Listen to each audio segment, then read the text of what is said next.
इसका कोई दोस्त था, हमको इस टाइम पता नहीं था, लेकिन बाद में पता चला उसका नाम संजय सोनकर है। उसके कौन है संजय सोनकर? पता नहीं, शायद उसका दोस्त होगा। नहीं तो ये संजय सोनकर है कौन? उसका पड़ोसी है। उसका पड़ोसी? उनके चेंबर में बैठाने के बाद काफी प्रेशराइज किए, कम से कम के 15 बार बोले होंगे वो जो चौधरी दिनेश है और ये और कोई राड़ा करके थे कि नहीं कुछ भी बोल दो ये मीडिया में, और इन संजय भैया का नाम हाईलाइट, दोनों बैठे थे अगल बगल में। हम लोगों ने कहा था आपसे कि संजय सोनकर या किसी को आप जानती हैं या नाम लीजिए उनका। अगर बात करनी हो तो सर इसके बारे में मैं आपसे ऑफलाइन बात कर लूंगी, मतलब पास आके, क्योंकि फोन नहीं, से सब बात। हाँ मैं राणा बात कर रहा हूँ। हमने कहा था क्या कि कोई संजय सोनकर का नाम लो तुम? नहीं ये नहीं कहा था, लेकिन आपने जो मीडिया बोलने के लिए जो है बहुत प्रेशर दिया था। हाँ मैंने रेप और दलितों के मामले में मैंने अपने लाइफ के जो अभी 3 साल पत्रकारिता में गुजारे हैं, हमने देखा है बहुत करीब से कि लोग ऐसी खबरों को कवर करने में हिचकते हैं। यानी जिस खबर में मामला बलात्कार का हो या ऐसा मामला हो जहां जो पीड़ित हो वो दलित परिवार से बिलोंग करती हो, तो यहाँ पर ये पत्रकार जो हैं काफ़ी हिचकते रहते हैं। काफ़ी सोचने पर ये मुझे आज इसका जवाब मिला कि क्यों दलितों के या बलात्कार के मैटर में पत्रकार जाने से हिचकते हैं या प्रशासन भी पूर्ण रूप से सहयोग करने में हिचकती है। उसका जीता जागता उदाहरण आपको इस वीडियो के माध्यम से मैं दिखाना चाहूँगा। हालांकि कुछ नियमों का उल्लंघन करते हुए, पत्रकारिता के कुछ नियमों का उल्लंघन करते हुए इस खबर को मैं बनाने जा रहा हूँ। मैं इस मामले पर पहले से ही क्षमा प्रार्थी हूँ।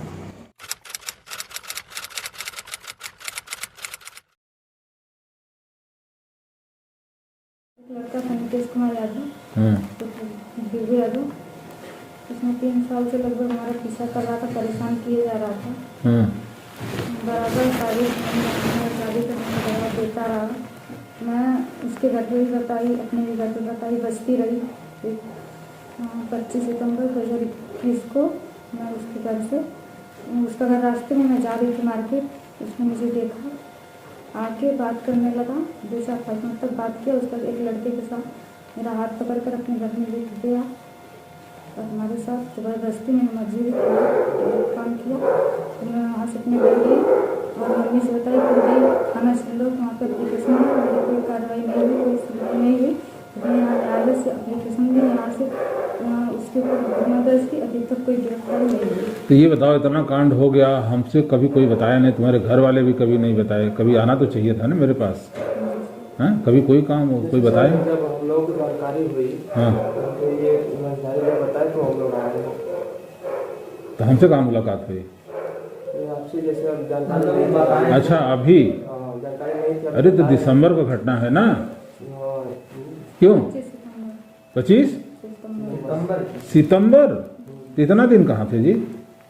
फिर वो कोर्ट से बताए रहते हम तो तुरंत एक्शन लेते हैं। जो कार्य धीरे धीरे चल रहा था, वकील साहब बता रहे थे कि नहीं वो धीरे धीरे होगा। ये तो कचहरी में तो धीरे धीरे होगा ही, तारीख चलेगा। तो हम लोग सोचे कि धीरे धीरे होगा, लेकिन अभी तक कुछ हुआ नहीं है। कौन कौन था उसके साथ? एक उसका कोई दोस्त था, हमको उस टाइम पता नहीं था, लेकिन बाद में पता चला उसका नाम संजय सोनकर है। उसके कौन है संजय सोनकर? पता नहीं, शायद उसका दोस्त होगा। नहीं तो ये संजय सोनकर है कौन? ये उसका पड़ोसी है।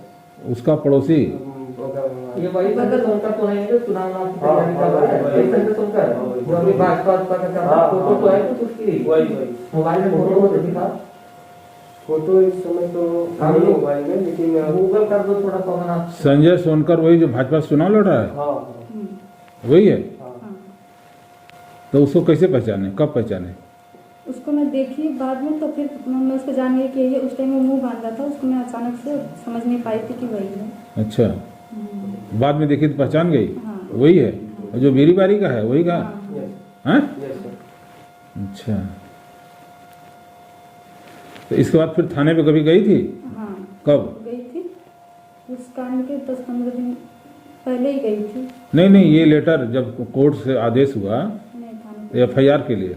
कोर्ट में बयान हुआ था तो वो 164 में बयान हो चुका है। 161 दोनों 164 में तो पीओ रहे होंगे। हाँ, पीओ के सामने ना, ये पीओ जो नए वाले हैं शुभम मोदी भाई थे, केराकर पीओ थे ना, तो साथ में केराकर साथ में थे, लेकिन फिर वो साथ में आए, लेकिन जो जहाँ बयान हुआ उसके बाद फिर चले गए। अच्छा, बयान के बाद वो चले गए। तो मतलब बयान बाद कोई आपने बयान में ये सारी चीजें बताई थी?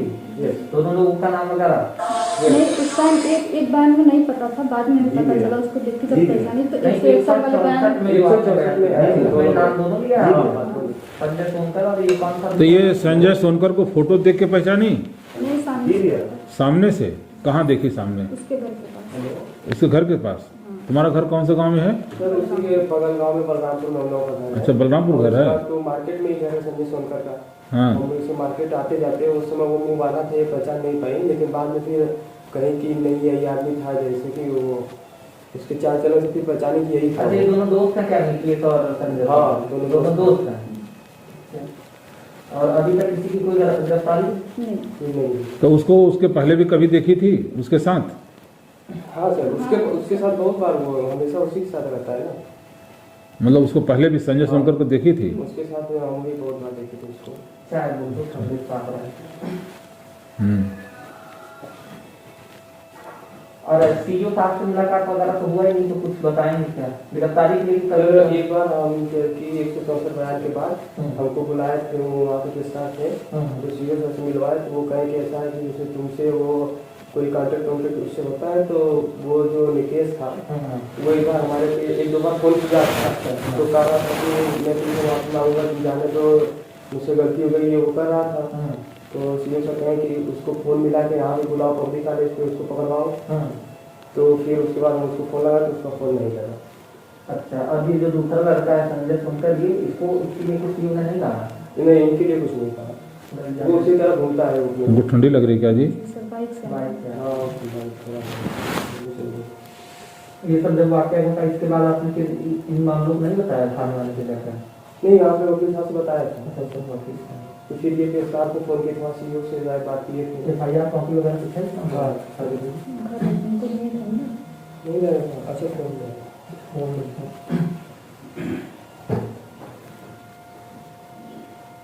ये बयान की भी कॉपी है? एक कॉपी दिए होंगे ना? अभी लेना था, वही आज सोचे कि चल घर से लेंगे। अच्छा, कौन वकील है?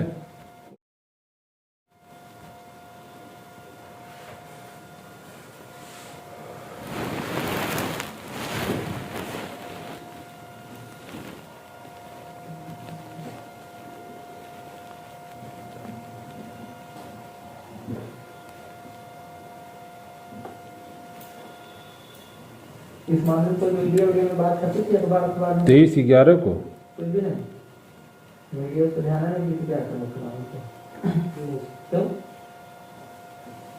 बताएंगे? घटना तुम्हारे साथ कितने बजे घटा था? दिन में? आपने देखा, यहाँ हम पहुँचे थे जिला के किराकत विधानसभा के विधायक दिनेश चौधरी के यहाँ पुतला दहन के मामले पर लगातार उनके जो पुतला फूके जा रहे थे उस पर बयान लेने के लिए। वाकया हुआ कुछ ऐसा कि वहाँ कुछ लोग उनसे मिलने पहुँचे, जिसमें एक लड़की और एक लड़का भी पहुँचा था, जिन्होंने वहाँ अपनी समस्या बताना शुरू की। वहाँ उस कमरे में हम सब भी बैठे थे, जिसके कारण हम लोगों ने भी उस चीज़ को थोड़ा सा गौर करके सुनना शुरू किया। मामला ये था कि बच्ची के साथ बलात्कार हुआ था, ये उसका कहना था। हम लोगों ने जब इस चीज़ को सुना तो हम तुरंत एक्टिव मोड में आते हुए वहाँ पे स्टिंग कैमरे का इस्तेमाल करने लगे, क्योंकि ये खबर बनाना बहुत ज़रूरी था। किसी को न्याय मिल सके, किसी के हित की खबर थी कि लोग उस पर एक्टिव हो, यानी जिला प्रशासन उस पर एक्टिव हो और उस पीड़िता को न्याय मिल सके। इस मकसद से इस खबर को हम बनाना शुरू किए।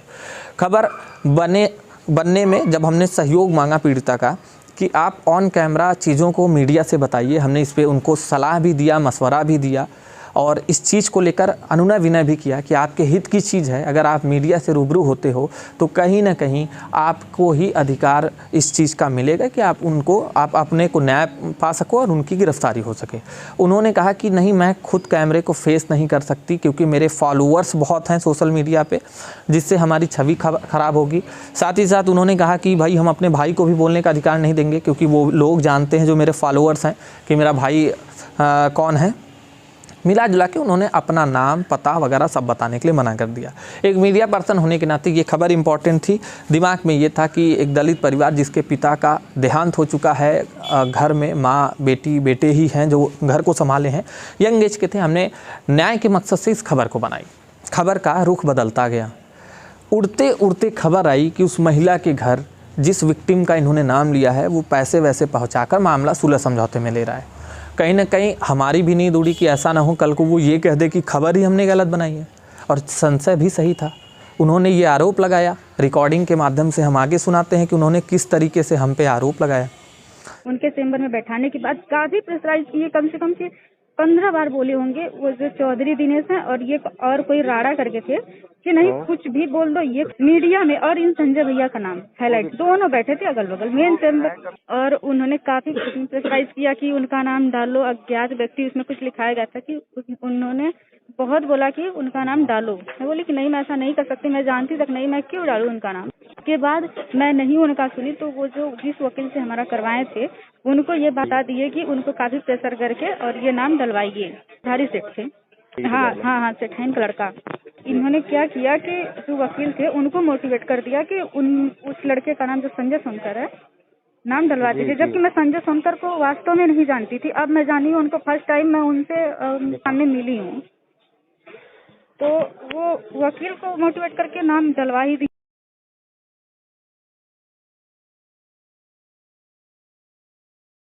उसका कोई दोस्त था, हमको उस टाइम पता नहीं था, लेकिन बाद में पता चला उसका नाम संजय सोनकर है। उसके कौन है संजय सोनकर? पता नहीं, शायद उसका दोस्त होगा। नहीं तो ये संजय सोनकर है कौन? उसका पड़ोसी है। उसका पड़ोसी? ये वही संजय सोनकर तो नहीं है जो चुनाव नाम की तैयारी कर रहा है? वही संजय सोनकर जो अभी भाजपा का कर रहा है। फोटो तो है कुछ उसकी? वही मोबाइल में फोटो देखी था? फोटो इस समय तो नहीं मोबाइल में, लेकिन गूगल कर दो थोड़ा सा। संजय सोनकर वही जो भाजपा चुनाव लड़ रहा है? हाँ वही है। हेलो, बात कर रहे हो? हाँ राणा बात कर रहा हूँ एटीएन न्यूज से। हाँ बोलिए। तुम ये कहवाओगे कि हम लोग तुम पे वो कहे थे कि वो संजय सोनकर उनकर कौन है उसका नाम लो? तुम तो अपने मन से सब नाम, संजय का नाम तुमसे किसी ने कहा था लेने को है? ऐसा है कि उनका नाम गलती से जो पड़ा था। अरे तो तुम्हारा गलती से पड़ा, तुमने निकलवाया, अच्छी बात है। जो तुम्हारी गलती तुम सुधारो, लेकिन वहाँ तुमसे हमने कहा था, मैं राणा बात कर रहा हूँ, हमने कहा था क्या कि कोई संजय सोनकर का नाम लो तुम? नहीं ये नहीं कहा था, लेकिन आपने जो मीडिया बोलने के लिए जो है बहुत प्रेशर दिया था। हाँ, मैंने मीडिया से बोलने के लिए कहा था ना कि तुम्हारी जो प्रॉब्लम है जो विधायक को कहने आए हो, वहाँ जब हम लोग ऐसे अचानक मिल गए तो हमने ना तुमसे कहा कि ये सारी चीजें तुम मीडिया से अगर चाहो कहो तो इस पे कार्रवाई जल्दी होगी, यही कहा था ना। हेलो, हाँ राणा बात कर रहा हूँ एटीएन न्यूज से। हाँ उस दिन जब विधायक यहाँ आप आई थी, जहाँ हम लोग पुतला दहन का न्यूज कवर करने गए थे, तो वहाँ आपने जब अपने मामले को बताया तो उस पूरे मामले में कहीं हम लोगों ने कहा था आपसे कि संजय सोनकर या किसी को आप जानती हैं या नाम लीजिए उनका। अगर बात करनी हो तो सर इसके बारे में मैं आपसे ऑफलाइन बात कर लूंगी, मतलब पास आके, क्योंकि फोन नहीं, पे सब बात नहीं कर आपने सकती। अभी एक ऑडियो वायरल करा है मैम, जिसमें आपने मेरे नाम पर एलिगेशन लगाया है कि हमने आपसे कहा आपका कौन दोषी है कौन नहीं आप जानो, किसका झगड़ा वहाँ किससे चल रहा है आप जानो, आप विधायक के यहाँ क्यों आए कैसे आए हमको क्या पता। हम लोग वहाँ अपने काम से थे, रैंडम आपसे मुलाकात हुई, आपने अपने मसले को बताया, हम लोगों ने भी सुन लिया। एक मीडिया पर्सन होने के नाते हम लोगों ने बस यही कहा कि आप लोगों को मीडिया से रूबरू होना चाहिए इन सब चीजों पे। ठीक है, मीडिया ये सब बात मैं कॉल से नहीं कर सकती। ठीक तो है, अगर आपने बात नाम करना हो कैसे तो मैं लिया? आ जैसे हम सकती हूँ। पूछ रहे हैं ना कि आपने मेरा नाम क्यों लिया है इस मामले वो मैं पे, आके ही बता सकती हूँ। ठीक है, आके मैम क्या दिक्कत है? आप ऐसे आके क्यों नहीं? अगर आप मिलना हो तो मैं आ सकती हूँ, जहाँ भी बताइएगा। ठीक नहीं, है? हमें आप जैसों से मिलना ही नहीं है। पहले तो आप लोग रोते हो, उसके बाद फिर जो जिसके सामने ये तो गलत बात है, झूठी चीज तो अच्छी नहीं लगती मुझे। तो कौन सा ठीक झूठा है। चीज? आपका 164 के बयान में किसी का नाम सारा लेना। चीज, ये सब सारी चीज देखिए राजनीति है, सच्ची झूठा है। आप जानो ठीक ना, है। आप जानो, आपके क्षेत्रीय राजनेता जाने, मीडिया राजनीति करा रही है आपके यहाँ का। आप बताओ, आप जब इस चीज़ को हमने पूरे तौर पर समझ लिया कि ये लोग कुछ इस प्रवृत्ति के हैं जो शायद थोड़े से लालच में, थोड़े से बहकावे में अपने स्वाभिमान के साथ भी समझौता कर सकते हैं, तो ये किसी स्तर तक जा सकते हैं।